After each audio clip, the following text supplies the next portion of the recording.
తాకట్లో ఉన్న బంగారాన్ని విడిపించి ఆ రోజున మార్కెట్ ధర కట్టి మిగిలిన డబ్బును మీకు అందిస్తుంది కొమ్మూరి గోల్డ్.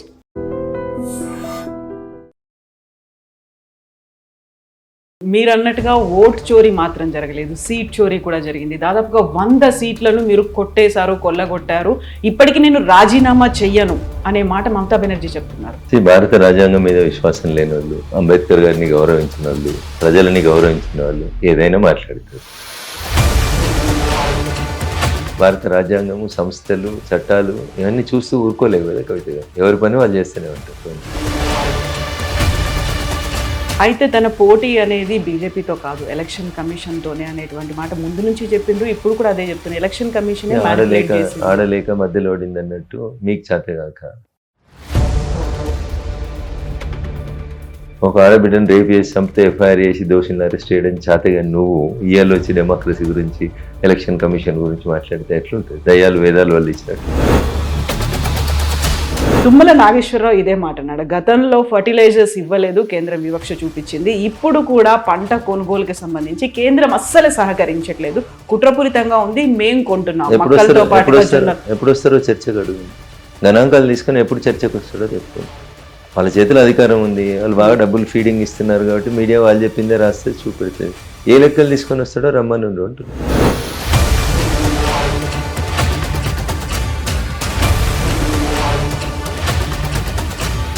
ఒకవేళ మోదీని తిడుతున్నారు, కేంద్ర ప్రభుత్వాన్ని తిడుతున్నారు అంటే అంతే వాయిస్లో బీజేపీ తరఫున వస్తోందా? ఇప్పుడు తేజస్వి సూర్య అలాంటి మాటని అక్కడ అసలు ఎలాంటి సంబంధం లేనటువంటి ఒక అంశాన్ని తీసుకొచ్చి మాట్లాడడం ఏంటి అనేది చెప్పినట్టు నాటకం ఆడడానికి మేము లేము.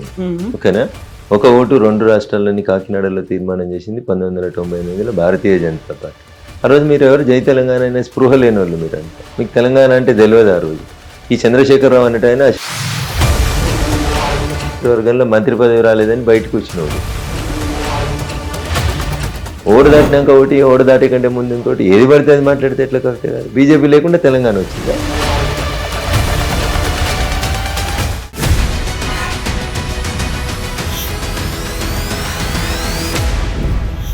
నమస్తే, welcome to iDream inside politics with Kavitha. ఏళ్ల తరబడి ఒక స్ట్రాటజీతో వెస్ట్ బెంగాల్లో కమలం పార్టీ ఇప్పుడు పీఠాన్ని అధిష్ఠించబోతోంది. బట్ అదే స్ట్రాటజీ తమిళనాడులో ఎందుకు మిస్ అయిపోయింది? నెక్స్ట్ తెలంగాణ మీదే ఫోకస్ పెట్టబోతున్నాము అంటూ బీజేపీ తెలంగాణ పార్టీ అయితే అనౌన్స్ చేసింది. ఇక్కడ స్ట్రాటజీ ఎలా ఉంటుంది? మనతో పాటుగా ఉన్నారు ఎంపీ రఘునందన్ రావు గారు. హలో అండి, నమస్తే. Good morning. ఎలా ఉన్నారు మీరు? So more happy, more rejuvenate గా ఉన్నారా? ఎట్లా ఉన్నారు? ఏమనిపిస్తుంది మీకు? న్యాచురల్ గా దశాబ్దాల నుంచి ఎదురు చూసిన ఒక కళ నెరవేరినప్పుడు ఖచ్చితంగా పార్టీ కార్యకర్తగా సంతోషంగానే ఉంటుంది. సో మొత్తం ఈ ఫలితాలన్నీ చూసిన తర్వాత 4 రాష్ట్రాలు, ఒక కేంద్ర పాలిత ప్రాంతం, ఇవన్నీ చూసిన తర్వాత ఏది మోర్ హ్యాపీ అనిపించింది మీకు? వెస్ట్ బెంగాల్ గెలవడం అనేది మా అందరి ముందు ఉన్నటువంటి ప్రథమ కర్తవ్యం. ఎందుకంటే శ్యామా ప్రసాద్ ముఖర్జీ గారి దగ్గర నుంచి మొదలుకుంటే అనేక మంది అక్కడ నుంచి భారతీయ సంస్కృతి కోసం కొట్లాడినటువంటి అనేక మంది పెద్దల కళ వెస్ట్ బెంగాల్ని కాపాడండి, వెస్ట్ బెంగాల్ భారతదేశంలో ఒక భాగంగా ఉండాలని. కానీ మారుతున్న కాల పరిమితులన్నీ ఎలా వచ్చినాయి, డెమోగ్రఫీ మార్చేందుకు వేరే వాళ్ళు ఎట్లా ప్రయత్నం చేసినారు మీరంతా చూసినారు. కాబట్టి వెస్ట్ బెంగాల్ అనేది ఒక ప్రత్యేకమైనటువంటి పరిస్థితిగా తీసుకొని గెలవాలనేటువంటి ఒక తపనతో పనిచేసింది. 100% విజయం సాధించింది. దాని వెనకాల అనేక మంది అమరులైనరు, కార్యకర్తలు అమరులైనరు. మామూలు గృహిణి, నిండు గర్భిణైన గృహిణి బీజేపీకి మద్దతు ఇస్తే మర్డర్ చేసిన సంఘటనలు చూసినాం. అట్లా అనేక హృదయ విదారకమైనటువంటి సంఘటనలు చూసినాం. ఒక మెడికల్ స్టూడెంట్ని కూడా రేప్ చేసి చంపేస్తే కూడా కనీసం ఎఫ్ఐఆర్ చేయడానికి ఇష్టపడిన ప్రభుత్వం దీదీ ప్రభుత్వం. సో ఇట్లాంటి గుండారాజుకి, ఇట్లాంటి అవినీతి, కుటుంబ పాలనకి ఒక చరమగీతం ఆడాలని చాలా స్పష్టంగా కాడర్ అనుకుంది కాబట్టి అక్కడ సక్సెస్ సాధించారు. అంత సక్సెస్, అలాంటి స్ట్రాటజీ చూసిన తర్వాత తమిళనాడులో డిసప్పాయింట్మెంట్ ఏమైనా అనిపించిందా మీకు? మా లక్ష్యం 1, 2, 3 అని పెట్టుకున్నప్పుడు ముందు ప్రథమ కర్తవ్యం ఏది, ద్వితీయ కర్తవ్యం ఏదని చూస్తాం. ఈరోజు మా ముందు ఉన్న ప్రథమ కర్తవ్యం వెస్ట్ బెంగాల్ గెలవడం. వెస్ట్ బెంగాల్ గెలవడంతో ఒక మెసేజ్ పంపాలనేటువంటి ఉద్దేశంతో పనిచేస్తాం. మాకు ప్రతి ఎన్నిక, పంచాయతీ ఎన్నిక దగ్గర నుంచి మొదలుకుంటే పార్లమెంట్ ఎన్నిక దాకా ప్రతి ఎన్నిక అంతే క్రూసియల్, అంతే ఇంపార్టెంట్గా తీసుకుంటాం. సో వెస్ట్ బెంగాల్ని గెలిచిన మీరు తమిళనాడుని ఎందుకు గెలవలేదనేది కాదు. తమిళనాడు గెలవడానికి ఇంకొంచెం సమయం పడుతుంది కావచ్చు, కష్టపడతా ఉంది క్యాటర్ అక్కడ, ఖచ్చితంగా గెలుస్తాం. ఈ రోజు కాకపోతే రేపు తమిళనాడు కూడా మాదే. కాకపోతే గతంలో వచ్చినటువంటి అసెంబ్లీ స్థానాల కంటే కూడా ఈసారి తగ్గింది, పడిపోయాయి. అందులో ప్రధాన కారణం అన్నామలై ఒక బిగ్గెస్ట్ మిస్టేక్, ఒక బ్లండర్ అనే మాట అనలిస్టులు చెప్తున్నారు. సో మీడియా మిత్రులకి స్వతంత్రం ఉంది, ఏదైనా మాట్లాడతారు వాళ్ళు. Bharatiya Janata Party is a party with difference. మేము ఇండివిజువల్స్కి ఇంపార్టెన్స్ ఏమనేది మీకు తెలియాలి. భారతీయ జనతా పార్టీ మూల సిద్ధాంతమే మొదటి నుంచి చెప్తూ వచ్చారు, nation first, party next, individuals last. అంతేగాని దాని గురించి వ్యక్తుల పేర్లు తీసుకొని ఈయన ఉంటే గెలుస్తారు, ఆయన ఉంటే పోతారని మీకు అదో అలవాటు. మీకు నచ్చితే ఆకాశానికి ఎత్తుతారు, నచ్చకపోతే ఎత్తేస్తారు. అంతకుమించి మీకేముంటుంది చెప్పు. మీకు లోపల జరిగేటువంటి పరిస్థితులు, లోపల ఉండేటువంటి విషయాలు మీకేం తెలుస్తాయి? మీకు ఏం తెలుసు అని ఏది పడితే చెప్పేస్తారు, మీకు నోటికి వచ్చింది చెప్తారు. స్టాలిన్ మళ్ళీ గెలుస్తాడని చెప్పారు, మీ మీడియా వాళ్ళందరూ. స్టాలినే అదే ఎగ్జిట్ పోల్ చేసిన వాళ్ళు కూడా మీ మీడియా మిత్రులే కదా. మీకు ఏది నచ్చితే అది అందరూ మీడియా నుంచి వచ్చిన వాళ్ళే ఉన్నారా? అందరు పోయినరు కదా, మరి అందరి లెక్కలు తప్పైనాయి కదా, కాలేదా? వెస్ట్ బెంగాల్లో ఏదో బోటాబోటీకి వస్తారు, నెక్ టు నెక్ వస్తారు, 1% తేడా, 2% తేడా, 3 సీట్లు తేడా, 2 సీట్లు తేడా అన్నారు. మీరు 2/3 గెలిచినవాడు. విజయ్ గెలుస్తారని తమిళనాడులో ఏ జర్నలిస్ట్ చెప్పలే, ఏ సెఫాలజిస్ట్ చెప్పలే, ఏ సర్వే వాడు చెప్పలే. మీరు అనుకున్నారా విజయ్ వస్తాడని? సరే, నేను అక్కడ ఐ హావ్ నాట్ కాన్సన్ట్రేటెడ్ అని తమిళనాడు. మేము వేరే పనిలో ఉన్నాం కాబట్టి మేము దాన్ని చూడలేదు, నాకు తెలియదు దాని గురించి. అందుకనే మీ అంచనాలు ఎప్పుడూ కరెక్ట్ కావు, మీ లెక్కలు ఎప్పుడూ కరెక్ట్ ఉన్నాయి. మీకు నచ్చినట్టు మీరు చేసుకుంటారు. మీకు వెనకాల మనసులో ఒక ఇది ఉంటుంది, సిద్ధాంతం. అనలిస్టులు, సెఫాలజిస్టులు, జర్నలిస్టులు అందరూ కూడా అదే చెప్తూనే ఉంటారు. ఇప్పుడు 234 సీట్లు ఉన్న తమిళనాడులో దాదాపు 50 లక్షల ఓట్లు పోయినాయి ఎస్ఐఆర్ తోటి. దాని గురించి ఒక అనలిస్ట్ మాట్లాడాడు, ఒక సెఫాలిస్ట్ మాట్లాడాడు, ఒక జర్నలిస్ట్ మాట్లాడాడు. కానీ 294 ఉన్న వెస్ట్ బెంగాల్లో 90 లక్షలు తీసి మళ్ళీ 32 లక్షలు యాడ్ చేస్తే పోయినాయి 60 లక్షలే ఎస్ఐఆర్ పేరు మీద.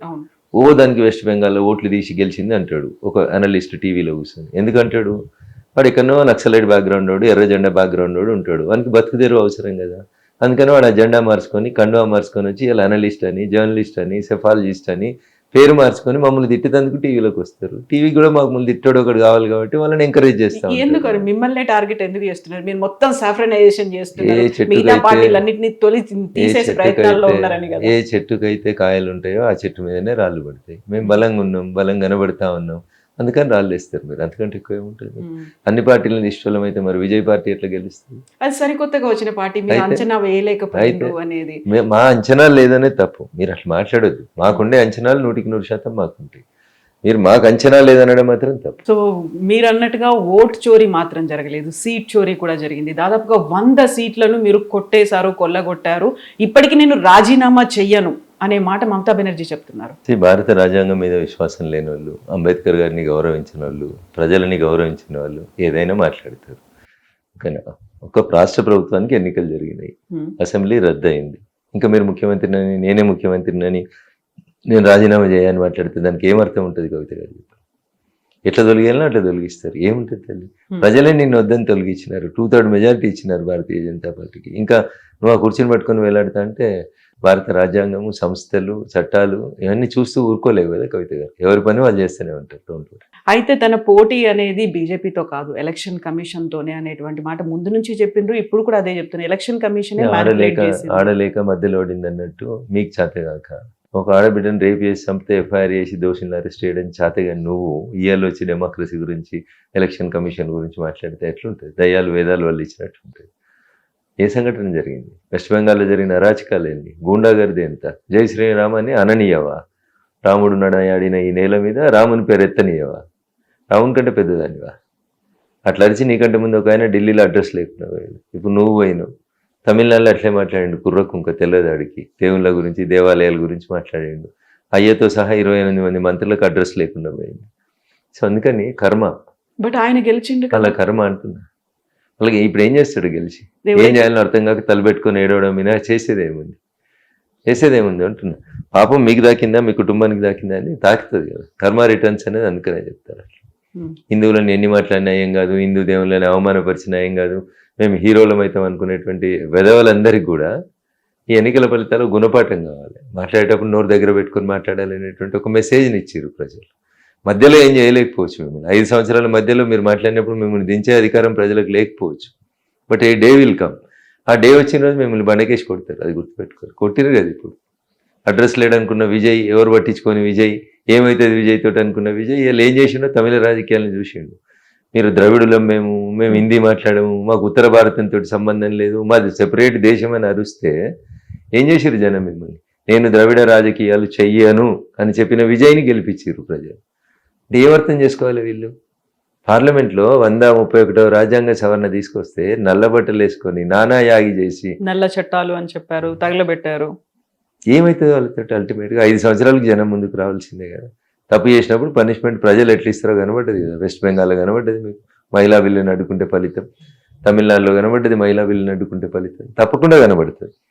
కాకపోతే స్టాలిన్ నిన్న వెళ్ళిన తర్వాత ఓటమి అనంతరం 24 అవర్స్లోనే ఆయన నియోజకవర్గానికి వెళ్ళిన తర్వాత అక్కడ ఏడుస్తున్నటువంటి ప్రజలు కనిపిస్తారు. వాళ్ళు వాళ్ళకు కన్నీళ్లు పార్టీ పెట్టుకొని- ఉంటుంది కదా, వాళ్ళకు పార్టీ ఉంటుంది, వాళ్ళకు క్యాడర్ ఉంటుంది, ఏడుస్తారు వాళ్ళు. దాంట్లో తప్పేముంటుంది? ఏ నాయకుడు ఓడిపోయిన నాయకుడు కనబడ్డా జనం ఏడుస్తారు. ఆ పార్టీ క్యాడర్ ఉంటారు, వాళ్ళు కొంత ఇబ్బంది పడతారు, ఏడుస్తారు. అయితే దానికి ఏముంటుంది చెప్పు? మరి ఎందుకు ఓట్లు వేయలేదు? ఏడిచిన జనం వేసి ఉంటారు అంతే, మిగతా వాళ్ళు వేయలేదు కదా. ఈ దేశంలో నిన్న డిఎంకేకి వచ్చిన ఓట్లండి మీరు చూడు, నాట్ ఈవెన్ 35% రాలేదు. విజయ్కును ఏడీఎంకే కలిసి 70%కి ఎక్కువ వచ్చినాయి ఓట్లు. అంటే ఏం మెసేజ్ ఇచ్చారు జనం? 100% మంది మిమ్మల్ని వద్దనుకున్నారు కదా. ఒకవేళ ఏడీఎంకే ఉన్న విజయ్ కలిసి ఉంటే మీకు కనీసం ఆంధ్రప్రదేశ్లోనే డబుల్ డిజిట్ వచ్చింది, తమిళనాడులో సింగిల్ డిజిట్ కూడా రాకపోతుంది. సో అందుకని అంతా మేమే అనే భ్రమలో ఉండడం తప్పు. 5 సంవత్సరాల కోసం మనకు అవకాశం ఇస్తారు ప్రజలు, దాన్ని మనం ఎట్లా వాడుకుంటున్నాం, ఏం చేస్తున్నాం అనేదాన్ని ప్రజలు గమనిస్తూ ఉంటారు. 5 సంవత్సరాల మధ్యలో నువ్వేం మాట్లాడి నేను ప్రజలు ఏం చేయలేకపోవచ్చు. But when a day will come them to vote, definitely they will show you the lesson. So ప్రభుత్వం ఎలా ఎవరితో కలిసి ఏర్పాటు చేస్తారు అనుకుంటున్నారు విజయ్? Wait and see. తొందరపడలేదు.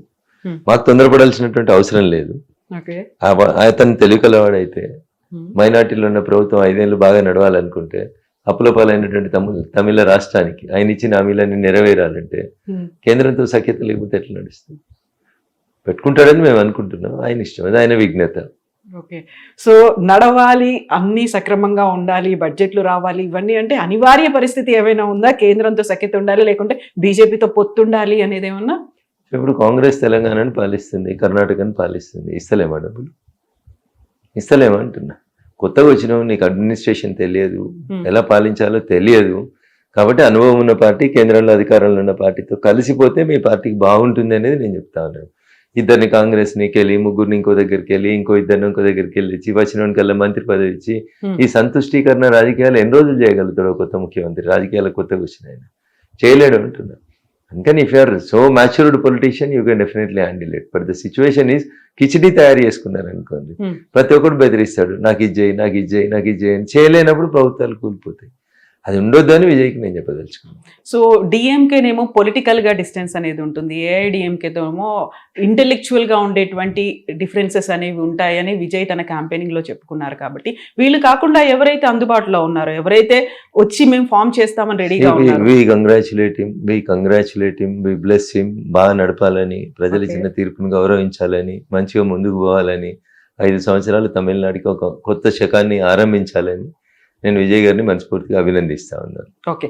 ఆయన ఎవరిని కలుస్తాడు, ఎవరితో పోతాడు, ఎవరిని కలుపుకుంటాడు, ఏం చేస్తాడు అనేది వెయిట్ అండ్ సీ. మళ్ళీ మనం ఎందుకు తొందరపడాలి? ప్రజలు ఆయనకు అవకాశం ఇచ్చినారు, వారు దాన్ని ఎట్లా సద్వినియోగం చేసుకుంటారు అనేది వీళ్ళు wait and see. So governor ఇంకా కొంచెం టైం అయితే తీసుకుంటారు. ఫుల్ ఫ్లెడ్జ్డ్ గా మీకు ఎంతమంది సపోర్ట్ ఉన్నారు, అది వస్తేనే నేను మీకు ఒక గ్రీన్ సిగ్నల్ ఇస్తాను అన్నట్టుగా. ఏ గవర్నర్ అయినా అదే చేస్తారు కదా. ఏ గవర్నర్ అయినా నేను ముఖ్యమంత్రి ప్రమాణ స్వీకారం చేయాలనుకుంటున్నా అన్నప్పుడు, మైనార్టీలో ఉన్నప్పుడు మీ నెంబర్ ఏంది అని అడుగుతారు కదా. అదే అడిగారు గవర్నర్ గారు, రాజ్యాంగబద్ధంగానే అడిగినారు, దాంట్లో తప్పేముంటుంది. సో ఇప్పుడు తమిళనాడులోనేమో సీట్లు మీరు తగ్గిపోయాయి అక్కడ. కేరళ చూస్తేనేమో వెరీ ఫస్ట్ టైం కనిపిస్తోంది అక్కడ 3 ఎమ్మెల్యేలు గెలిచారు. ఏళ్ల తరబడి పోరాటం అనేది అక్కడ కూడా జరిగింది. గతంలో ఎలాగైతే వెస్ట్ బెంగాల్లో జరిగిందో అంత ఫోకస్ ఆర్ఎస్ఎస్ కూడా కేరళ మీద పెట్టింది. సో 3టితో స్టార్ట్ అయింది అంటే ఎంత టైం పడుతుంది అనుకుంటున్నారు మీరు అక్కడ కూడా కాషాయ జెండా రావడానికి? 2011లో వెస్ట్ బెంగాల్లో మాకు వచ్చిన ఎమ్మెల్యే సీట్లు 3. అవును. 2016కి వచ్చేసరికి 76కి వచ్చినాం. 2026కి వచ్చేసరికి 2/3 మెజార్టీ గెలిచినాం. సో ఇంకో 15 ఏళ్ళ వెస్ట్ బెంగాల్కి ఇంత టైం పట్టింది because it is a very big state. 294 MLA సీట్లు. ఈడున్నాయి ఎన్ని కేరళలో? కాబట్టి it may take another 5 years. Congress 5 సంవత్సరాల పాలన తర్వాత కేరళలో అధికారంలోకి వచ్చేది భారతీయ జనతా పార్టీ వస్తుందని విశ్వాసం ఉంది నాకు. ఓకే, సో దానికి తగ్గట్టుగా స్ట్రాటజీలు ఇవన్నీ కూడా ఉన్నాయా? ఉన్నాయి కాబట్టి తిరువనంతపురం మున్సిపాలిటీ గెలిచినాం కదా, మేము మేయర్ గెలిచినాం కదా. అంత గొప్ప మున్సిపాలిటీ కమ్యూనిస్టుల అధికారంలో ఉన్న రోజు అక్కడ మేయర్ గెలిచినాం మేము. అబ్జల్యూట్ మెజార్టీతో మేయర్ గెలిచి వచ్చినాం. మీరు అర్థం చేసుకోండి, కేరళ ప్రజలు కూడా మార్పు కోరుకుంటున్నారు. కేరళలో ఏం జరిగింది, ఇండి కూటమిలో ఉన్న ఒక పార్టీ ఇంకో పార్టీని ఒడగొట్టుకుంది. మాకేం సంబంధం అక్కడ? మేము ఎదగడం మొదలు పెట్టినాం, తిరువనంతపురం మేయర్ అయినాం, ఇలా 3 ఎమ్మెల్యేలు అయినరు, ఒక ఎంపీ గెలిచిండ్రు, గెలిచిన ఎంపీ గారు కేంద్ర మంత్రి అయినారు. సో మేము ఇంతింత వటుడింత అన్నట్టు ఎదుగుతున్నాం. 5 సంవత్సరాల తర్వాత ఖచ్చితంగా కాంగ్రెస్ ని దించి, కాంగ్రెస్ పాలనని కాదని ప్రజలు మా వైపు వస్తారనేది మాకుండే విశ్వాసం. సో ఎలక్షన్స్ ఎక్కడైతే ఉన్నాయో అక్కడ మాత్రమే బీజేపీ ఫోకస్ పెడుతోంది అనే మాట కాదంటారా? కవిత గారు, ఇప్పుడు అవసరం లేని దగ్గర ప్రయత్నం చేసి ఏముంటుంది చెప్పండి. ప్రజలు ఉన్నారు, కావాల్సిన వాళ్ళు, మన దేశం ప్రజల కోసం పార్టీ ఎప్పుడు పనిచేస్తుంది, ప్రజల కోసం పార్టీ ఎప్పుడు పనిచేస్తుంది. బట్ ప్రభుత్వం ఎన్నికల కోసం ప్రభుత్వం ప్రజల అవకాశం ఇచ్చిన ప్రభుత్వం పనిచేస్తుంది. 100% కేంద్రం బీజేపీ కేంద్రం తన వంతు వాటగా తను సపోర్ట్ చేస్తూనే ఉంటుంది కదా. వెస్ట్ బెంగాల్కి చేయలేదా, తెలంగాణకి చేస్తలేమా, కర్ణాటకకి చేస్తలేమా? ఏం చెప్పినారు నీతి ఆయోగ్ మీటింగ్ లో నరేంద్ర మోడీ గారు? టీమిండియా కెప్టెన్ గా నేను, సభ్యులుగా ప్లేయర్ గా మీరు అందరు కలిసి ఆడితేనే ఈ దేశం సమిష్టిగా సమానమైనటువంటి రీతి లోపల డెవలప్మెంట్ జరుగుతుంది అని చెప్పిండ్రు. మేము దానికి కట్టుబడి ఉన్నాం. ఎదురుగున్న వాళ్ళు కట్టుబడి లేకపోతే మమ్మల్ని ఏం చేయమంటారు? మీరు తెలంగాణకి చేస్తున్నామని చెప్పినప్పటికీ కూడా మోదీ ఒక కుట్రపూరితంగా వ్యవహరిస్తున్నారు. తెలంగాణ అంటే వివక్ష అనేది రైట్ ఫ్రమ్ ద బిగినింగ్. ఆయన ఇక్కడికి వచ్చినప్పుడు కూడా విభజన గురించి ఆయనే మాట్లాడారు, విషం చిమ్మారు. అదే మాట ఇప్పటికీ స్టిల్ బీజేపీ కంటిన్యూ చేస్తోంది. తేజస్వి సూర్య మాట్లాడినటువంటి మాటలు ఎవరంటున్నారు ఇది? ఇప్పుడు వినిపిస్తోంది. తెలంగాణ అంతా బీఆర్ఎస్ అదే మాట అంది, కాంగ్రెస్ అదే మాట అంటుంది, అండ్ వివక్ష చూపిస్తోంది అనేది. ఇప్పటిదాకా మోదీ రాలేదు, ఈసారి వస్తే 3rd టైం అవుతుంది, ఈ 3rd టర్మ్ లో వెరీ ఫస్ట్ టైం కూడా అవుతుంది అనేది. మీ ప్రాబ్లమే. సో పిలిచింది ఎప్పుడు? రాష్ట్ర ముఖ్యమంత్రి పిలిచింది ఎప్పుడు? మేము రాంది ఎప్పుడు? ఎందుకు అట్లా మాట్లాడుతున్నారు? తుమ్మల నాగేశ్వరరావు ఇదే మాట అన్నాడు. గతంలో ఫర్టిలైజర్స్ ఇవ్వలేదు, కేంద్రం వివక్ష చూపించింది. ఇప్పుడు కూడా పంట కొనుగోలుకి సంబంధించి కేంద్రం అస్సలు సహకరించట్లేదు, కుట్రపూరితంగా ఉంది, మేం కొంటున్నాం. ఎప్పుడు వస్తారో చర్చకు అడుగుంది. గణాంకాలు తీసుకొని ఎప్పుడు చర్చకు వస్తాడో చెప్పుకోండి. వాళ్ళ చేతిలో అధికారం ఉంది, వాళ్ళు బాగా డబ్బులు ఫీడింగ్ ఇస్తున్నారు కాబట్టి మీడియా వాళ్ళు చెప్పిందే రాస్తే చూపెడుతుంది. ఏ లెక్కలు తీసుకొని వస్తాడో రమ్మని అంటున్నారు. కాంగ్రెస్ అధికారంలో ఉన్నప్పుడు కొన్న వడ్లేన్ని, కాంగ్రెస్ అధికారంలో ఉన్నప్పుడు ఇచ్చిన యూరియా ఎంత, ఇలా మేమిస్తున్న యూరియా ఎంత, ఒకసారి నేను వస్తా లెక్కలోకి. ఏడికి వస్తారో అడుగుండ్రి ఆయన. ఏ సంవత్సరం లెక్కలు తీసుకొని వస్తారో రమ్మని ఉండ్రి. అన్ని బట్టగలిసి మీ దేశే బట్టేబాజీ మాటలు తప్ప ఒక్కటి కూడా వాస్తవాలు లేవు. మేము కొనకపోతే వడ్లు ఎవరు కొన్నారు? మీరు కొన్నారా? ఎవరు కొంటారు? సంచి మాది, సుతిలు మాది, దబ్బనం మాది, ఐకేపీ సెంటర్లు ఇచ్చే కమిషన్ మాది. ఏమిస్తారు మీరు? ఏం కొన్నారు మీరు? 1,00,000 మెట్రిక్ టన్నుల వడ్లు కొన్నాం మేము. ఏం మాట్లాడతారు మీరు? ఇప్పుడు మక్కలు, జొన్నలు ఇవన్నీ కూడా బర్డెన్ అవుతుంది. మీరెందుకు అంటున్నారు? రాష్ట్ర ప్రభుత్వం మీకు చేత కాకపోతే చెప్పురు, మేము ఏం చేస్తలేమని. అన్ని మేమే చేస్తాం. ఇప్పుడు మార్క్ఫెడ్ మేము ఇంత సేకరిస్తాం ఒక్కొక్క రాష్ట్రం నుంచి అని చెప్పింది. మార్క్ఫెడ్ సేకరించిన తర్వాత మిగిలింది ఎవరు కొనుక్కోవాలి? మరి రాష్ట్రం ఎందుకు కొంటున్నాం? అన్ని మేము వడ్లు మొత్తం మేమే కొనుక్కోపోయినాం. మీరెందుకు? ఇంకా రేషన్ బియ్యం కూడా మేమే పంపిస్తున్నాం వాడికి. మీరు ఎందుకు అంటున్నా? మేము ఇచ్చిన కమిషన్ వాళ్ళకి ఇయ్యరు, ఐకేపీ సెంటర్లకి. మేము ఇచ్చిన కమిషన్ రైస్ మిల్ వాళ్ళకి ఇయ్యరు మీరు. మేము ఇచ్చిన సూది దబ్బునం పైసలు కూడా మీరు కనీసం గ్రౌండ్కి ఇయ్యరు, మార్కెట్ కమిటీలకి ఇయ్యరు. మీరు మా గురించి ఏం మాట్లాడతారు? మీరు ఏం కొన్నారు చెప్పుండ్రి. మీరు ఎన్ని క్వింటాలు కొన్నారు, మేము ఎన్ని క్వింటాలు కొన్నాం చెప్తాం. రండి లెక్క తీసుకొని రండి. ఇవన్నీ కేంద్ర ప్రభుత్వానికి రాష్ట్ర ప్రభుత్వానికి మధ్యలో ఉన్నటువంటి ఆ గ్యాప్ ని పెంచే ప్రయత్నాలే జరుగుతున్నాయి, లేకపోతే ఉన్నటువంటి లెక్కల్ని ఎందుకు బయటికి రావడం? ఎవరు చేస్తారు? చెప్పమనండి వాళ్ళని. లెక్క చెప్పాల్సింది ఎవరు? ఆరోపణ చేస్తున్నారు, లెక్క చెప్పాలి. 2004లో మన్మోహన్ సింగ్ ప్రైమ్ మినిస్టర్ అయినప్పుడు యూపీఏ హయాంలో మీరు తెలంగాణ లేదా అప్పుడున్న ఆంధ్రప్రదేశ్ రాష్ట్రానికి ఇచ్చిన యూరియా ఎంత, ఇయ్యలు ఇస్తున్న యూరియా ఎంత, ఆ రోజు మీరు సబ్సిడీ ఎంత ఇచ్చారు, ఈ రోజు మేము ఎంత ఇస్తున్నాం చెప్పమని తుమ్మల్ని. మీరు అడుగురు ఎప్పుడన్నా? కదా అడగరు మీరు. వాళ్ళు ఏం చెప్తే అదే రాసుకోవాలి. వాళ్ళు మోడీని తిడితే మీకు ఫ్యాషన్, మోడీని తిడితే రాసుకోవడం, బీజేపీని తిడితే రాసుకోవడం. ఒకవేళ మోదీని తిడుతున్నారు, కేంద్ర ప్రభుత్వాన్ని తిడుతున్నారు అంటే అంతే వాయిస్ లో బీజేపీ తరఫున వస్తోందా? ఇప్పుడు తేజస్వి సూర్య అలాంటి మాటని అక్కడ అసలు ఎలాంటి సంబంధం లేనటువంటి ఒక అంశాన్ని తీసుకొచ్చి మాట్లాడడం ఏంటి అనేది. అప్పుడు డిఫెండ్ చేయాల్సినటువంటి ఎంపీలు అక్కడే ఉన్నారు, వాళ్ళు ఎవరు మాట్లాడలేదు. మీరు చెప్పినట్టు నాటకం ఆడడానికి మేము లేము. ఓకేనా? ఒక ఓటు 2 రాష్ట్రాల్లోని కాకినాడలో తీర్మానం చేసింది 1998లో భారతీయ జనతా పార్టీ. ఆ రోజు మీరు ఎవరు జై తెలంగాణ అనే స్పృహ లేని వాళ్ళు మీరంతా. మీకు తెలంగాణ అంటే తెలియదు ఆ రోజు. ఈ చంద్రశేఖరరావు అన్నట్టు ఆయన వర్గంలో మంత్రి పదవి రాలేదని బయటకు వచ్చినోడు. అయిపోయింది, తెలంగాణ వచ్చింది, అయిపోయింది. మేము బేషరతుగా మద్దతు ఇవ్వకపోతే పార్లమెంట్లో మీకు బిల్లు ఎక్కడిది? 2 ఎంపీలు లేని మీరు లోక్సభలో పాస్ అయినాక రాజ్యసభలో పాస్ చేయించమని ఇదే చంద్రశేఖరరావు అదే విజయశాంతి గారు వచ్చి మా ఇంట్లోనే కదా, రాజ్నాథ్ సింగ్ గారి ఇంట్లోనే కదా కూర్చొని బతిలాడుకున్నది. ఓటు దాటినాక ఒకటి, ఓటు దాటే కంటే ముందు ఇంకోటి, ఏది పడితే అది మాట్లాడితే ఎట్లా కవిత గారు? బీజేపీ లేకుండా తెలంగాణ వచ్చిందా? తెలంగాణ బిడ్డలు ఆత్మహత్య చేసుకుంటుంటే కనీసం ఉస్మానియా యూనివర్సిటీ కాడికి వచ్చే స్పృహ లేదు ఒక్క కాంగ్రెస్ వానికి, ఒక్క టీఆర్ఎస్ వానికి. సుష్మా స్వరాజ్ వచ్చి చెప్పింది ఆత్మహత్యలు చేసుకోకుండ్రి, మేము ఉంటాం, మీకు తెలంగాణ రాష్ట్రాన్ని సాధించి పెడతామని చెప్పింది. సాధించి పెట్టినాం కదా మేము. మా పాత్రను తక్కువ చేసే కుట్ర మీకెందుకు అంటున్నా. పాకిస్తాన్ తో పోలికని తీసుకోవడం ప్రతిసారి తెలంగాణ విభజన అనగానే అనాల్సినటువంటి అప్పుడు ఉన్నటువంటి యూపీఏ గవర్నమెంట్ మీకు ఉండాల్సినటువంటి అవగాహన మీకు లేకపోతే మేమేం చేస్తాం? పార్లమెంటరీ సాంప్రదాయాల గురించి మాట్లాడుతూ కాంగ్రెస్ పార్టీ ప్రజాస్వామ్యం గురించి, పార్లమెంట్ నడిపే విధానం గురించి మాట్లాడుతున్నప్పుడు, అరే ఎదవల్లారా మీకు పార్లమెంట్ నడపడం రాదు, మీలాగా మేము తలుపులేసి తన్ని పెప్పర్ స్ప్రేలు కొట్టి సొంత పార్టీ వాళ్ళతో తన్నుకొని మేము చెయ్యంరా బాబు, ప్రొసీజర్ని ఫాలో అవుతాము, ఈ దేశ విభజన జరిగిన రోజు కూడా అట్లా జరగలేదు, మీరు అంత థర్డ్ రేట్ ఫెలోస్ మీ పద్ధతి అని చెప్పిండు. దాన్ని మీరు తీసుకొని వచ్చి పాకిస్తాన్ తోటి కూల్చారు. ఏది పడుతుంది మీరు మాట్లాడుతుంటారు. ఆవేశంగా ఎవడో అరుస్తున్నప్పుడు వారు అన్నారు, వారు దానికి వివరణ ఇచ్చుకున్నారు, నేను ఆ ఉద్దేశం అది కాదని చెప్పారు. దానికి తెలుగు మీడియాకి, చచ్చిపోయిన టీఆర్ఎస్కి ఏదో బూస్ట్ లాగా, చచ్చిపోయింది అది ఆల్రెడీ, చచ్చిపోయిన పాముకి నువ్వు ఎన్ని పాలు పోసినా తాగదు కవిత. అది ఆ చచ్చిపోయిన టీఆర్ఎస్ లేకపోతేందుకు వాళ్ళు ఎదవలు సెంటిమెంట్ కోసం ఏడుస్తారు. అరే నీ క్యాబినెట్ లో ఎవడన్నా ఒకడు జై తెలంగాణ అన్నోడు ఉన్నాడురా? ఎప్పుడు? మొదటి క్యాబినెట్ లో, రెండో క్యాబినెట్ లో ఎవడున్నాడు రా? చంద్రశేఖరరావు గారి క్యాబినెట్ లో జై తెలంగాణ అన్న మేమందరం రోడ్ల మీద అన్నాం.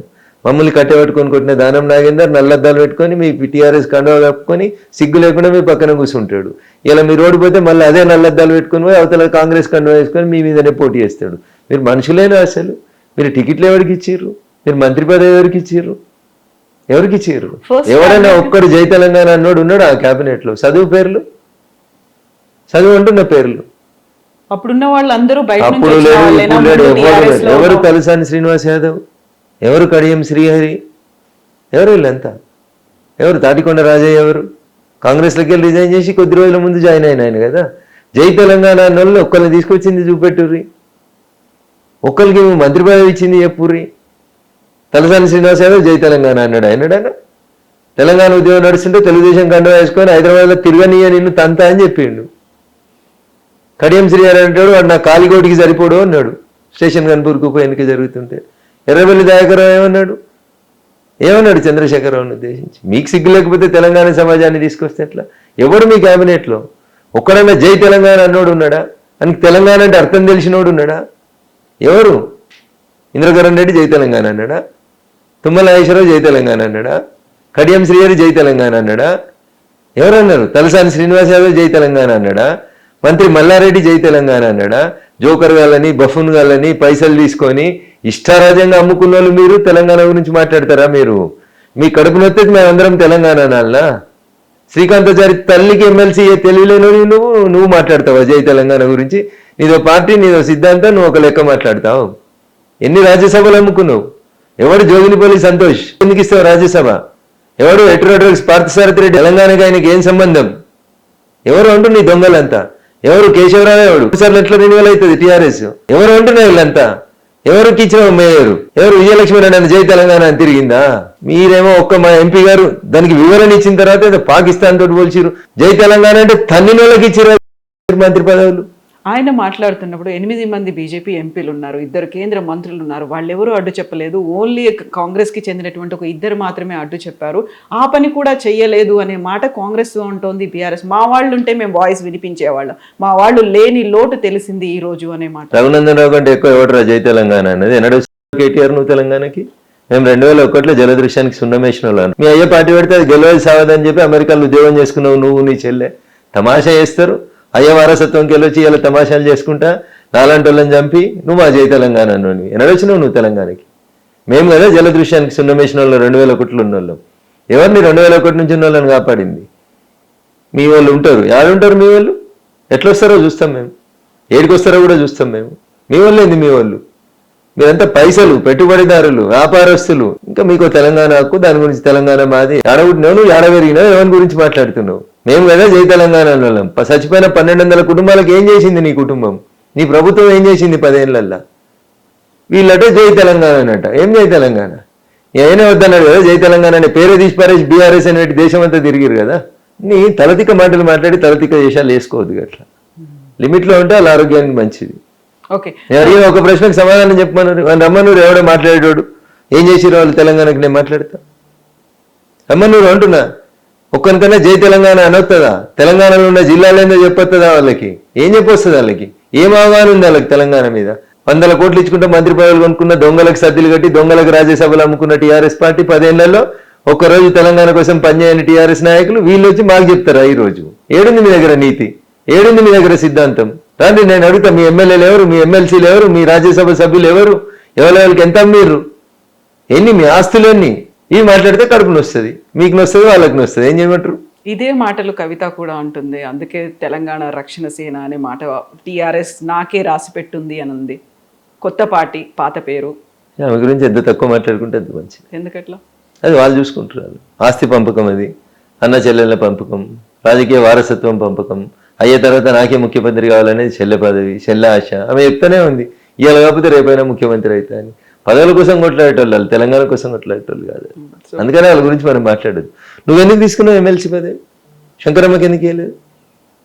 ఎందుకు ఇవ్వలేదు? జ్ఞానం ఏమైంది చెల్లెకి? ఎంపీ ఓడిపోగానే అర్జెంటుగా వచ్చి అడ్డదారి లోపల ఎందుకు ఎమ్మెల్సీకి వచ్చినావు?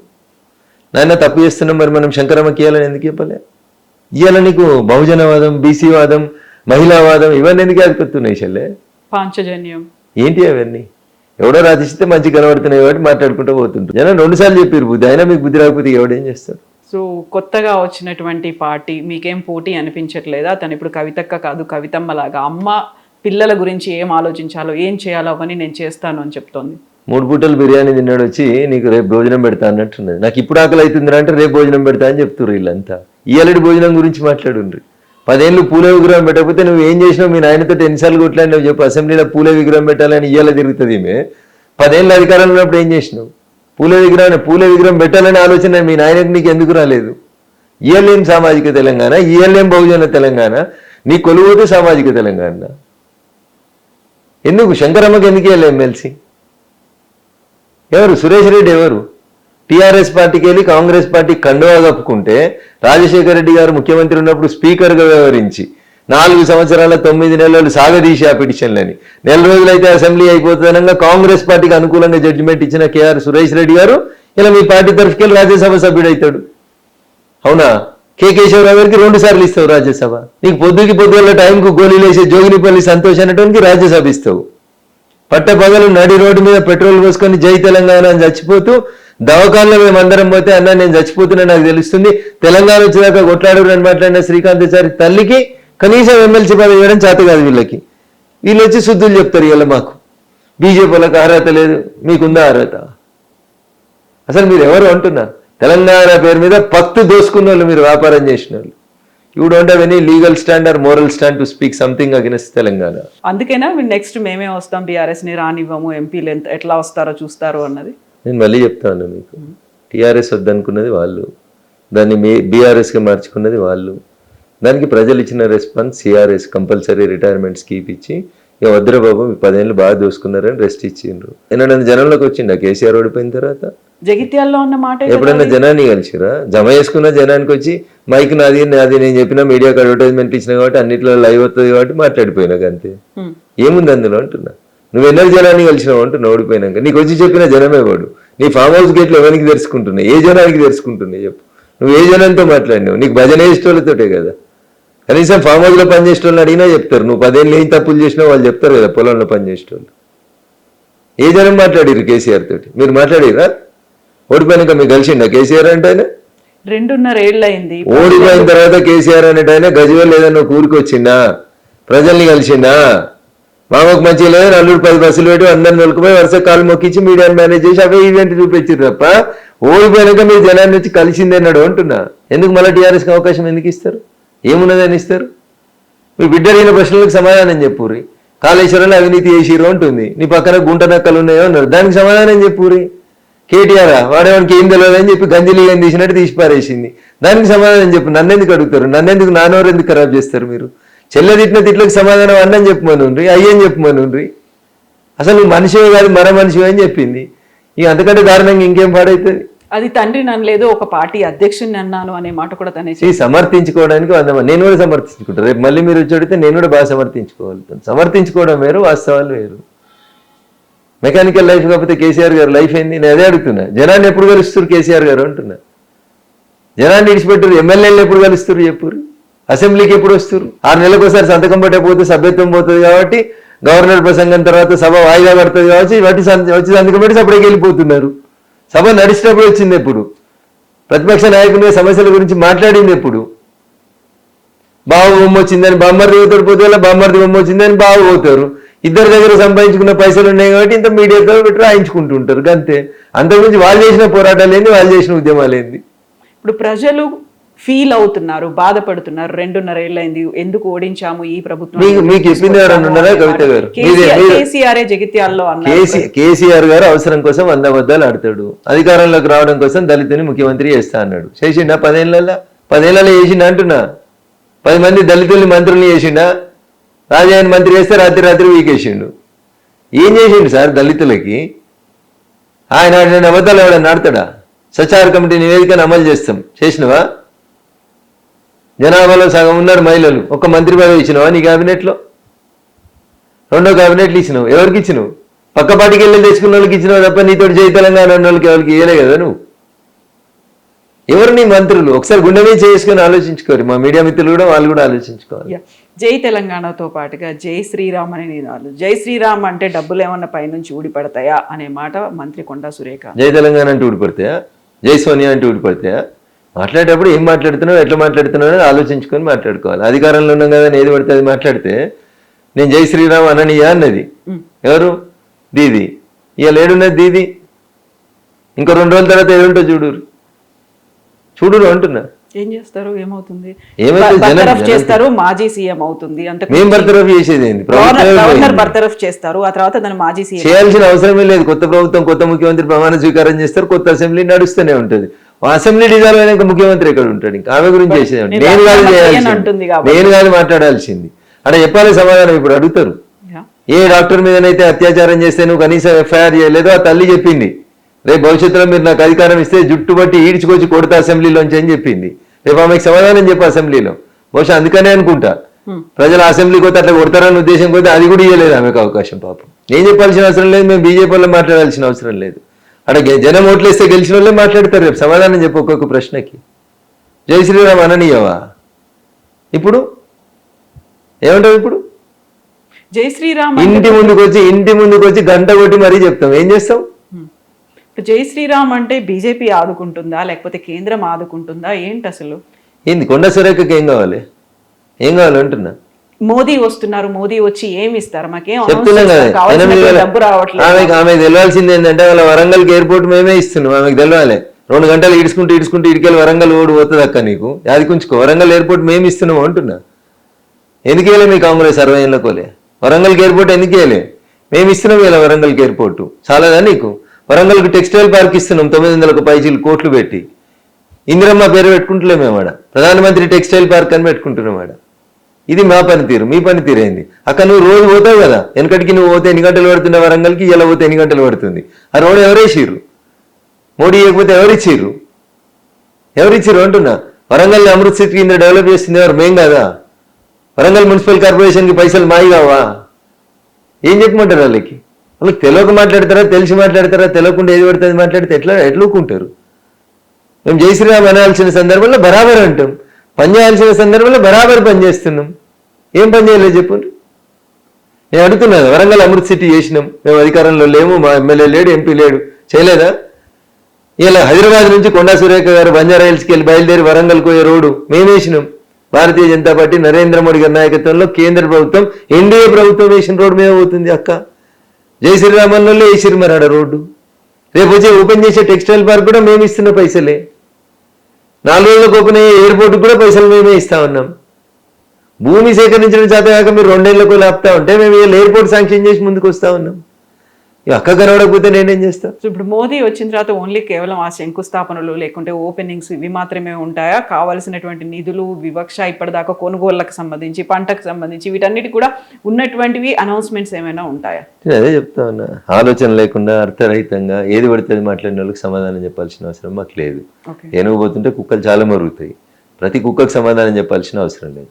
ఎవరన్నా స్పెసిఫిక్గా ఒక పిన్ పాయింటెడ్గా తెలంగాణ రాష్ట్రానికి ఇక్కడ అన్యాయం జరిగింది అంటే yes definitely we are ready to answer, ఖచ్చితంగా ఆన్సర్ చెప్తుంది.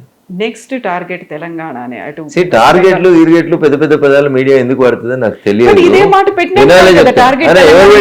బీజేపీ పేపర్లో రాసుకుంటారు మీరు. తెలంగాణ ట్విట్టర్ లో కూడా అరే మీరు అట్లా మాట్లాడొద్దు అట్లా కవిత గారు. పంచాయతీ ఎన్నిక దగ్గర నుంచి మొదలుకుంటే పార్లమెంట్ దాకా ప్రతి ఎన్నికలో మేము అంతే గొప్ప కొట్లాడాలని చూస్తాము. తప్పేముంది అందులో? మీరు పోటీ చేస్తారు అనుకోరు, ఎంపీటీసీకో సర్పంచ్కో కౌన్సిలర్కో, ఓడిపోవాలని పోటీ చేస్తారా కవిత గారు? గెలవాలని పోటీ చేస్తారా, ఓడిపోవాలని పోటీ చేస్తారా? ఏదో టార్గెట్ పెట్టిరు. ఇదే మాట తెలంగాణ బీజేపీ ట్విట్టర్ లో ట్వీట్ చేసి నేను మళ్ళీ చెప్తా ఉన్నాను, నేను మీకు మళ్ళీ చెప్తా ఉన్నా, టార్గెట్ ప్రతి ఎన్నికలలో పోటీ చేసే వాళ్ళు గెలవాలని పోటీ చేస్తారు, దాన్ని టార్గెట్ ఏంది? ఓడిపోవాలని పోటీ చేస్తారా మీరు? సో ఇప్పుడు వరాలు అనేవి ఎక్కువ ఉంటాయి అనే మాట టార్గెట్ ఎలక్షన్లు ఉన్నాయా? రాబోతున్నాయి. హాఫ్ ఆఫ్ ద టెన్యూర్ కూడా కంప్లీట్ కాలేదు కదా, మీరు ఇట్లా ఎందుకు మాట్లాడతారు అంటున్నా. మహిళా బిల్లు తీసుకొస్తే ఎన్నికలు ఉన్నాయి కాబట్టి తెచ్చిరు అంటారు. ఈ సంవత్సరం తెస్తే తమిళనాడు, వెస్ట్ బెంగాల్లో ఎన్నికలు ఉన్నాయి అంటారు. నెక్స్ట్ ఇయర్ తెచ్చినాం అనుకోరు, ఉత్తరప్రదేశ్ లో ఎన్నికలు ఉన్నాయి కాబట్టి తెచ్చినామని చెప్తారు. ఒక మాట అడిగితే మా జర్నలిస్ట్ మిత్రులకు అవగాహన పరీక్ష కోసం 2004 నుంచి 14 దాకా లేదా 2014 నుంచి 24 దాకా ఏ సంవత్సరం ఉన్నా ఒక్క సంవత్సరం ఈ దేశంలో ఎన్నికలు జరగలే పలానా రాష్ట్రానికని ఒక సంవత్సరం చెప్పుంది. అలా ఎప్పుడు ఉండదు కదా. మరి ఉన్నప్పుడు ప్రతి సంవత్సరం బిల్లు పెట్టినప్పుడు అలా ఎన్నికల కోసం పెట్టామని ఎట్లా మాట్లాడతారు? మరి మేము వచ్చిన తర్వాత 2014 నుంచి 2024 దాకా ఎన్నికలు జరిగిన సంవత్సరం చెప్పుంది. బిల్లు పెట్టగానే ఎన్నికలు ఉన్నాయని పెట్టారు అంటారు, అందుకనే జమిలీ బిల్లు పెడతాం జరావురి. ఒకటేసారి ఎన్నికలు పెడతాం, అప్పుడు మీరు ఏం మాట్లాడతారో వింటాం మేము కూడా. 1957లో ఎలక్షన్స్ రెండోసారి జరిగినాయి ఈ దేశ పార్లమెంట్కి. 1957లో కూడా పార్లమెంట్కి అసెంబ్లీలో కలిసే జరిగినాయి. మూడోసారి ఈ దేశానికి సార్వత్రిక ఎన్నికలు 1962లో జరిగినాయి, అప్పుడు కూడా పార్లమెంట్కి అసెంబ్లీలో కలిసే జరిగినాయి. 1967 నాలుగోసారి కూడా ఎన్నికలు పార్లమెంట్కి అసెంబ్లీలో కలిసే జరిగినాయి. ఇదేదో మోడీ గారు కొత్తగా తెచ్చినట్టు దీనికి జమిలీ అని పేరు పెట్టి జమిలీ పెట్టి మొత్తం అన్ని పార్టీలు చంపేస్తారు, ఒక్క బీజేపీ ఉండాలనుకుంటుంది. మరి ఒక్క నిమిషం ఆగాలి. 1952లో అన్ని పార్టీలు చంపేందుకు ఒకటేసారి ఎలక్షన్లు పెట్టిరా? 57లో అన్ని పార్టీలు చంపేందుకు పెడతారా? కవిత గారు ఇలా దేశంలో లిటరసీ 80% వచ్చింది. ఎమ్మెల్యేకి ఎవరు కోటేయాలి, సర్పంచ్కి ఎవరు కోటేయాలి, ఎంపీటీసీకి ఎవరు కోటేయాలి ప్రజలకు తెలియదు అనుకుంటురా? మీకు తెలియకపోవచ్చు జర్నలిస్ట్ మిత్రులకు ఏసీలలో ఉంటే. ఊర్లలో ఉండే జనం 90 ఏళ్ళ ముసలమ్మ మంచం పట్టుకొని ఎత్తుకొస్తే 4 ఎత్తుకొస్తే వచ్చి ఎవరు కోటేయాలో ఓటేసిపోతుంది తప్పు లేకుండా. ఇది ప్రజలకున్న అవగాహన. దురదృష్టం మీడియా వెస్టెడ్ ఇంట్రెస్ట్ ఉంటుంది. ఓటర్లు ఏం ఆలోచించారు అంటే ఇక్కడ ఉన్నటువంటి రీజనల్ పార్టీలు ఏవైనా ఉంటే అది రాష్ట్ర ప్రభుత్వం ఏర్పాటుకు రీజనల్ పార్టీలకి దేశంలో ఒక నేషనల్ పార్టీ గతంలో కూడా విన్నది, నిన్న కూడా నేను విన్నది, ఇక్కడ ఏదైతే రీజనల్ పార్టీ ఉందో వాళ్ళకి ఓటేద్దాం. ఇప్పుడు విజయ్ పార్టీ రీజనల్ పార్టీ కాకపోతే నేషనల్ పార్టీ సరికొత్తగా వచ్చింది. అక్కడ ఉన్నటువంటి regional party, ADMK regional party, రెండు ప్రభుత్వం విజయ్ గారి పార్టీ రీజనల్ పార్టీ, నిన్నటిదాకా వెస్ట్ బెంగాల్ పాలించిన దీదీ పార్టీ రీజనల్ పార్టీ. మీరు అట్లయితే మాట్లాడతారు. ఇక దేశంలో మొత్తం రీజనల్ పార్టీలు అయిపోయినాయా? మేము అధికారంలోకి వచ్చి 12 ఏళ్ళు అయింది. ఈ 12 ఏళ్లలో టీఆర్ఎస్ కూడా పాలించింది తెలంగాణని. టీఆర్ఎస్ రీజనల్ పార్టీ కాదా? ఆ పక్కన మొన్నటిదాకా ఒడిశా లోపల ఒక ప్రాంతీయ పార్టీ పాలించింది కదా. నిన్నటిదాకా బీహార్లో నితీష్ కుమార్ గారే పాలించారు కదా. ఈ ప్రాంతీయ పార్టీలు కాదా? 5 ఏళ్ల క్రితం దాకా ఢిల్లీని ఆమ్ ఆద్మీ పార్టీ పాలించింది, ప్రాంతీయ పార్టీ కాదా? ఎగ్జాక్ట్లీ అవన్నీ ఇప్పుడు లేవు కదా. ప్రజలు ఓట్లేస్తే ఉంటారు. కవిత గారు మీరు అధికారంలోకి రాగానే ఒక ఆయన లిక్కర్ దందా చేసి, ఒక ఆయన భూముల దందా చేసి, ఇంకొక ఆయన అవినీతి పాలన చేసి, కుటుంబం కోసం దోసుకొని, ఒక ఆయన ప్రాజెక్టుల పేరిట దోసుకున్నప్పుడు ప్రజలు వద్దనుకుంటే మీరు ఓడిపోతారు కదా. దానికి మమ్మల్ని ఎందుకు బయలు చేస్తారు? దానికి సాఫ్రనైజ్ అయింది, ప్రజలు ఓట్లేస్తారు, ఆ గుర్తు సాఫ్రనైజ్ చేస్తాం, తప్పేముంది? ఈ మధ్యన వినిపిస్తోంది ఇంకొకటి, నెక్స్ట్ మోదీ ఇక్కడికి వచ్చిన తర్వాత కేబినెట్ పునర్వ్యవస్థీకరణ జరుగుతుంది, అందులో తెలంగాణకి ఊహాగానాల మీద చర్చించడానికి నేను సిద్ధంగా లేను కవిత గారు. కేబినెట్ పెంచాలా, కేబినెట్ తగ్గించాలా, కేబినెట్ ని రీషఫిల్ చేయాలా, కేబినెట్ ని రీషఫిల్ చేయాలా, ఇదంతా ప్రధానమంత్రి గారి ప్రిరాగేటివ్. వారికి ఎప్పుడు ఎలా అనిపిస్తే దేశంలో పార్టీ నడపడానికి, దేశంలో ప్రభుత్వాన్ని నడపడానికి ఎట్లాంటి వ్యవస్థల్ని ఎప్పుడు క్రోడీకరించుకోవాలనుకుంటే అప్పుడు వారు సమీక్ష చేసుకుంటారు, చేస్తారు. దానికి తెలంగాణకు ప్రాధాన్యం ఉంటుందా, తెలంగాణకి వెళ్ళి ఉంటాయా పోతాయా, ఇవన్నీ ఇప్పుడు ఎందుకు తల్లి? ఇచ్చేటప్పుడు ఇస్తారు మోడీ గారు, చేసేటప్పుడు చేస్తారు, దాని గురించి ఎందుకు టెన్షన్? ఎలాగో మోదీ వస్తున్నారు కాబట్టి ఫస్ట్ ఏం అనౌన్స్మెంట్ చేస్తారు, తెలంగాణ చెప్పినా కదా, వస్తాయి అనే కిషన్ రెడ్డి గారు గౌరవ కేంద్ర మంత్రి ఫర్ మైన్స్ క్లియర్ గా మీటింగ్ పెట్టి వీటిని మా పూర్వ మెదక్ జిల్లాలో జైరాబాద్ లో నీమ్స్ ని ఓపెన్ చేస్తున్నారు, వరంగల్ జిల్లాలో టెక్స్టైల్ పార్క్ చేస్తున్నారు, పాలమూరు జిల్లాకి రైల్వే స్టేషన్ చేస్తున్నారు. ఇట్లా అన్ని జిల్లాలని సమిష్టిగా చూసుకుంటూ అన్ని చోట్ల మేము డెవలప్మెంట్ యాక్టివిటీస్ చేసుకుంటూ వస్తున్నాం. ఆ యాక్టివిటీస్ ఏంది, వాటి కాస్ట్ ఏంది అనేది కిషన్ రెడ్డి గారు క్రిస్టల్ క్లియర్ గా మీడియా ముందు చెప్పిండ్రు. సో ఇక్కడ 2.5 ఏళ్ళలో కాంగ్రెస్ పాలనతో పాటుగా అసలు దేశవ్యాప్తంగా ప్రతిపక్షాన్నే లేకుండా చేసేటువంటి ఒక ప్రయత్నం బీజేపీ చేస్తుంది. సో ప్రతిపక్షం అనేది లేకపోతే మీ పాలనలో లేకుంటే మిమ్మల్ని ప్రశ్నించడానికో ప్రజల తరఫున పోరాడడానికో ఎవరుంటారు అనేది. ఇప్పుడు ప్రతిపక్షం లేకపోతే మొన్న 131 రాజ్యాంగ సవరణ బిల్లు ఎట్లా ఓడిపోయింది కవిత గారు? ప్రతిపక్షం లేకుండా మేము చేసినాం అనుకోరు, బిల్ పాస్ అవుతుండే కదా. అందుకని కవిత గారు ఎందుకు అట్లా అంటారు? Leader of opposition Rahul Gandhi గారు ఉన్నారు కదా, ప్రతిపక్షం కాదా వారు? తృణమూల్ కాంగ్రెస్ ఎంపీలు వ్యతిరేకించలేదా పార్లమెంట్లో? 131వ రాజ్యాంగ సవరణ బిల్లును మీరు చూడలేదా? అందుకే తమిళనాడు డిఎంకే ఎంపీలు చేయలేదా? వెరీ ఫస్ట్ ఓటమి మోదీకి ఏదైనా ఒక బిల్లును ప్రవేశపెట్టారు అనుకుంటే అది వీగిపోవడము, అది కూడా మొన్నటి పునర్వ్యవస్థీకరణ బిల్లుకి సంబంధించి దాన్ని మహిళా బిల్లుకు లింక్ పెట్టారు. ఇలాంటిది రాకుండా ఉండాలి అంటే ప్రతిపక్షాన్ని అలాగే రీజనల్ పార్టీస్ ని లేకుండా చేసేటువంటి కుట్ర కంప్లీట్ గా దేశమంతా ఒక నిమిషం కవిత గారు చెప్పింది కరెక్ట్ అనుకోండి. ఇప్పుడు పార్లమెంట్ లో ఈ 230 ఎంపీలు తీసేయచ్చా మేము? మెల్లిమెల్లిగా తగ్గుతారు కదా, అంతా మీరే తగ్గుతారు. మెల్లమెల్లిగా తగ్గుతారు. ప్రజల చేత ఎన్నుకున్న వాళ్ళు 5 ఏళ్ళు ఎంపీ ఉంటారు కదా, 5 ఏళ్ల తర్వాత కదా మళ్ళీ 5 ఏళ్ల తర్వాత. అదే అంటున్నాను, మెల్లిమెల్లిగా ఒక్కొక్క స్టేట్ మీ చేతుల్లోకి వచ్చేసిన తర్వాత దానికి ప్రజలు ఓట్లేస్తే మీకున్న కడుపు నొప్పింది, జనం కదా ఓటేసింది, మీకేంది ప్రాబ్లం? సో అలాంటి స్ట్రాటజీతో మీరు వెళ్తున్నారు, ఒక రకంగా కుట్రపూరితంగా మీరు వ్యవహరిస్తున్నారు అని. ఆడలేక మధ్యలో ఎందుకు కవిత గారు పంచాయతీ? మీకు గెలవడం చేత మీరు మా మీద ఏడిస్తే ఎట్లా? మీ పాలన నచ్చలేదు ప్రజలకి, మీకు ఓటేయలేదు ప్రజలు, దానికి ఎవరేం చేస్తారు చెప్పండి? ఎవరేం చేస్తారు? మేమేం బలవంతంగా ఉంచుకుంటలేం కదా. కాంగ్రెస్ పార్టీ లెక్క 100 సార్లు రాష్ట్రపతి పాలన పెట్టి ప్రభుత్వాన్ని కూలగొడతలేం కదా. ప్రజల చేత ఎన్నుకున్న ప్రభుత్వాన్ని మేము ఎక్కడ కూలగొట్టలేదు కదా. కాకపోతే మహారాష్ట్రలో ఒక ఏక్నాథ్ షిండే, ఎక్కడ ఏ రాష్ట్రంలో ఎన్నికలు జరిగినా సరికొత్తగా ఏక్నాథ్ షిండేని అక్కడ ఉన్నటువంటి ఒక లీడర్ ని అభివర్ణిస్తుంటారు. అక్కడ ఆ రాష్ట్రంలో పుట్టుకొచ్చారు ఏక్నాథ్ షిండే అనేది. మీడియాకి ఒక మసాలా వార్తలు కావాలి, అది కనిపించింది కదా, మీడియాకి ఒక మసాలా వార్త కావాలి. మీరు మసాలా వార్తల కోసం వెతుకుతుంటారు, భూతద్దాలు పెట్టి చూస్తా ఉంటారు. కాకపోయినా ఎగ్జాంపుల్ అయితే ఉంది. ఏమన్నారు ఏక్నాథ్ షిండే గారు? ఏమన్నారు కదా, అక్కడ విడదీశారు అక్కడ ఉన్నటువంటి రీజనల్ పార్టీలను. మీరు విడదీశారు, మీకు అనుకూలంగా ఉన్న వాళ్ళకే. మేము ఎందుకు విడదీసిందని చెప్పండి? మీ పార్టీ మీద మీకు విశ్వాసం లేదు, మీ నాయకత్వం మీద మీకు విశ్వాసం లేదు, మీ పార్టీ ఇచ్చిన బీఫామ్ మీద మీకు విశ్వాసం లేదు, వాళ్ళ వారిసు వాళ్ళు పక్కకి వెళ్ళిపోతే దానికి నన్ను దోషినట్లే చేస్తారు. మీరు కోర్టుకు పోయినారు, సుప్రీంకోర్టు చెప్పింది, ఏం చెప్పిందో మీరు చూసిరు, మేము చూసినాం. ఇంకా మళ్ళీ మమ్మల్ని ఎందుకు బదనాం చేస్తారు? గుర్తు ఇవన్నీ కూడా ఇచ్చింది, మమ్మల్ని ఎందుకు ఇచ్చేస్తారు? ఇప్పుడు ఉద్ధవ్ ఠాక్రే గారి ప్రవర్తన నచ్చక వాళ్ళ పార్టీ ఎమ్మెల్యేలు వేరు కుంపటి పెట్టుకుంటే దానికి మమ్మల్ని ఎందుకు బాధ్యత చేస్తారు? సో ఇప్పుడు నెక్స్ట్ మన తెలంగాణకి సంబంధించి ఎలక్షన్స్ రాబోతున్నాయి కాబట్టి ఆల్రెడీ ఉన్నటువంటి 2 కేంద్ర మంత్రులకు తోడుగా ఇంకొకరు కూడా ఉండబోతున్నారు. దానికి సామాజిక సమీకరణలు కావచ్చు, మిగతా లెక్కలన్నీ తీసుకుని ఒకటి రాబోతుంది మన కేంద్ర మంత్రి పదవి రాష్ట్రానికి అనేది. అదృష్టం, తెలంగాణ ప్రజల అదృష్టం. ఇంకొక అదృష్టవంతులు అది మోడీ గారి చేతిలో ఉంటుంది, మోడీ గారి నిర్ణయం మేరకు. దాని మీద ఊహాగానాలు జ్యోతిష్కాలు చెప్పుకుంటూ కూర్చోవడం అనేది time waste, energy waste. But according to you, me analysis ఎవరు ఉంటారని? ఆ రేసులో ఎవరన్నా ముందున్నారా? అట్లాంటిది ఏమన్నా ఉందా? ముందు కనుక ఏముంటుంది చెప్పు? పరుగు పందెం పెట్టి ఎవరు ముందుగా వస్తే వాళ్ళకి ఇస్తామని చెప్తారు. ఉండదు కదా, కాకుండా కొన్ని లెక్కలు ఉంటాయి. ఏ లెక్కలు ఉంటాయి? రఘునందన్ రావు గారు, మోడీ గారి ఆలోచనలు ఎట్లుంటాయంటే ఇంకా మెరుగైనటువంటి పాలన అందించేందుకు మనం ఏం చేయొచ్చు అనేది వారు ఆలోచిస్తారు. మరి ఆలోచనకి అక్కడ ఉన్నటువంటి సామాజిక సమీకరణాలు ఇతర అంశాలు ఏమైనా దృష్టిలో ఉంటే వాటి సామాజిక సమీకరణాలు ఇవన్నీ చూసిన తర్వాత రఘునందన్ రావు గారు ఏమైనా ఉన్నారా అందులో? మోడీ గారిని అడిగాల్సిన ప్రశ్న నన్ను అడిగితే నేనేం చెప్తాను? ఇప్పుడు మోడీ గారి మధ్యలో ఏముందో నాకెట్లా తెలుస్తుంది చెప్పండి? వారు పార్టీకి అనుకూలంగా, ప్రజలకు అనుకూలంగా మరింత గొప్పగా పరిపాలన అందించడానికి ఏది అవసరం ఉంటే ఆ నిర్ణయం వారు తీసుకుంటారు. భారత రాజ్యాంగం ప్రధానమంత్రులకి, ముఖ్యమంత్రులకి ఆ ఫ్రీడమ్ని, ఆ స్వేచ్ఛని ఇచ్చింది. సో నరేంద్ర మోడీ గారు ప్రపంచం ఇచ్చిన నాయకుడు. వారి ఆలోచన కంటే భిన్నంగా మనం ఏం ఆలోచించగలుగుతాం? వారు చెప్పింది వినడం కాకుండా మీ సొంత నిర్ణయాలు ఏముంటాయి చెప్పు? ఏముండవు పార్టీలో. వారి నిర్ణయమే తుది నిర్ణయం. అందరూ దాన్ని శిరస వహిస్తారు, మా పార్టీ నాయకులు కార్యకర్తలు అందరూ. దాంట్లో ఇది కావాలి అది కావాలి ఆప్షన్స్ అంటూ ఏముండవు. నెక్స్ట్ మున్సిపల్ ఎన్నికలు, ఆ తర్వాత అసెంబ్లీయా లేకుంటే జమిలీ అవుతుందా అనుకున్నప్పుడు ఒక స్ట్రాటజీ, ఒక నేను టార్గెట్ అంటే మీకు మళ్ళీ కోపం వస్తుంది కానీ ఒక వ్యూహంతో ముందుకు వెళ్తుంటారు కదా. సో ఆల్రెడీ అది స్టార్ట్ అయిపోయిందా? ప్రతి పొలిటికల్ పార్టీ ఎన్నికల కోసం పనిచేసుకుంటూనే పోతుంది కవిత గారు, ఎప్పుడు రెస్ట్ తీసుకోరు. ప్రతి రాజకీయ పార్టీ 24/7 రాజకీయమే చేస్తుంటది. చేయకపోతే ఎలిమినేట్ అయిపోతాం సమాజంలో నుంచి. సో అది ఖచ్చితంగా మేము 24 ఓడిపోయినప్పుడు 29 గెలవడం కోసం పనిచేయాల్సిందే. ఒకటే రోజున ఎన్నికలు మారాయి, ప్రజలు మారారు, ప్రజల ఆలోచన విధానం మారదు. సో కంటిన్యూస్ గా పని చేసుకుంటూ పోతూనే ఉండాలి, ఆ పని చేస్తూనే ఉన్నాం. ఖచ్చితంగా చేస్తాం. వచ్చే సంవత్సరం ఎన్నికలు వచ్చే పంజాబ్ ఉంది, ఉత్తరప్రదేశ్ ఉంది, గోవా ఉన్నట్టుంది, అట్లా ఒక 4-5 రాష్ట్రాలు ఉన్నట్టున్నాయి. ఆ రాష్ట్రాల ఎన్నికలకి మొదటి ప్రాధాన్యత ఉంటుంది, ఎందుకంటే నెక్స్ట్ ఇయర్ 27లోనే ఉన్నాయి కాబట్టి. ఆ తర్వాత తెలంగాణ వస్తుందా, జమిలీకి వస్తుందా, ఎట్లా వస్తుంది, డీలిమిటేషన్ ఏమవుతుంది, చాలా ఇష్యూస్ తో ముడిపడినటువంటి అంశం కదా కవిత గారు.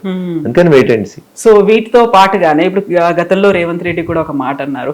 సో కేసీఆర్ 9.5 ఏళ్లే ఉన్నారు, ఒకవేళ జమిలీ ఉందనుకోండి ఇది కాస్త ఎక్స్టెన్షన్ ఉంటుంది కాబట్టి నేనే ఆ రికార్డ్ ని క్రియేట్ చేయబోతున్నాను, 10 ఏళ్లు దాటేటువంటి పాలన నాదే ఉంటుంది, మొట్టమొదటి సీఎం నేనే అవుతాను అలా అన్నమాట.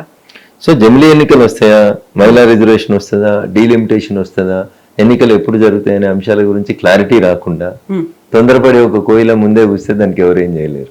కాంగ్రెస్ లో ఎప్పుడెవరు ముఖ్యమంత్రి పదవి ఉంటుంది, ఎప్పుడెవరు వీకేస్తారో నాకంటే ఎక్కువ మీకే తెలుసు, రేవంత్ రెడ్డి గారు కూడా తెలుసు.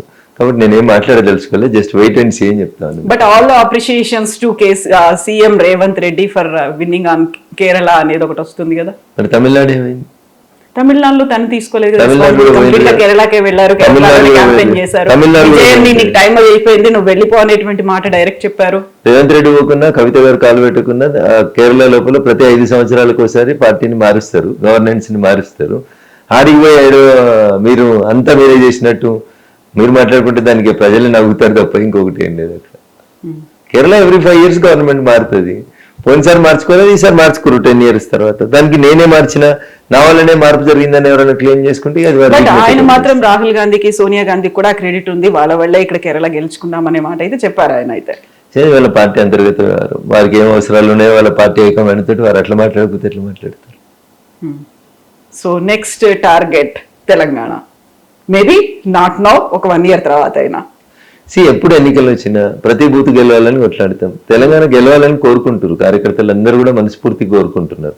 1980లో ఈ దేశంలో భారతీయ జనతా పార్టీ ఆవిర్భావం తర్వాత జరిగిన మొదటి ఎన్నికలలో గుజరాత్ లో ఒక ఎంపీ గెలిచినాం, తెలంగాణలో ఒక ఎంపీ గెలిచినాం, హన్మకొండలో జంగారెడ్డి గారు కీర్తిశేషులు. మరి ఇప్పుడు అట్లాంటప్పుడు గుజరాత్ లో ఇలా 7వసారి బీజేపీ ముఖ్యమంత్రి కంటిన్యూస్ గా వచ్చినాడు. రేపు వచ్చే సంవత్సరం ఎన్నికలు జరిగితే 8వసారి కూడా బీజేపీ ముఖ్యమంత్రి ఉంటాడు. తెలంగాణలో ఎందుకు వస్తలేమనే ఆత్మ పరిశీలన మా కార్యకర్తలలో మొదలైంది, నాయకులలో మొదలైంది. దాన్ని సవరించుకునే ప్రయత్నం చేస్తా ఉన్నాం. కాబట్టి తెలంగాణలో రావాలని కోరుకుంటున్నాం, వస్తుందనే ఆ విశ్వాసం కూడా మాకు. సో సవరించుకొని ఆ పాత్ మీదకి వచ్చేసిండ్రా, అంత మెయిన్ స్ట్రీమ్ దాని మీద కనిపిస్తున్నారా అందరూ? 100% అందరూ ఒకటే ట్రాక్ మీద కనబడుతున్నారు. నిలబడ్డారా? 100%. ఓకే, కార్యకర్తలు అన్నారు. దెన్ వాట్ అబౌట్ ప్రజలు, వాళ్ళు ఏం కోరుకుంటున్నారు? ప్రజలు కూడా బీజేపీ రావాలి అధికారంలోకి అని కోరుకుంటారు. 10 సంవత్సరాలు కేసీఆర్ ని చూసినాం, 45 ఏళ్ళు కాంగ్రెస్ ని చూసినాం. ఈ రాష్ట్రాన్ని పాలించిన పార్టీ బీజేపీ పార్టీ. ఒక్కసారి కేంద్రంలో అధికారంలో ఉన్నప్పుడు బీజేపీకి అధికారం ఇస్తే డబుల్ ఇంజిన్ సర్కార్ ఎట్లా పనిచేస్తుందో చూద్దామని అనుకుంటున్నారు. హైదరాబాద్ కూడా ఇటాచీలు రావాల్సిన అవసరం ఉందని ప్రజలైతే కోరుకుంటున్నారు. అట్లా అయితే ట్రిపుల్ ఇంజిన్ సర్కార్ కూడా అవుతుంది కదా, కావాలనే కోరుకుంటున్నారు. Thank you so much, best wishes to you అండి. Thank you.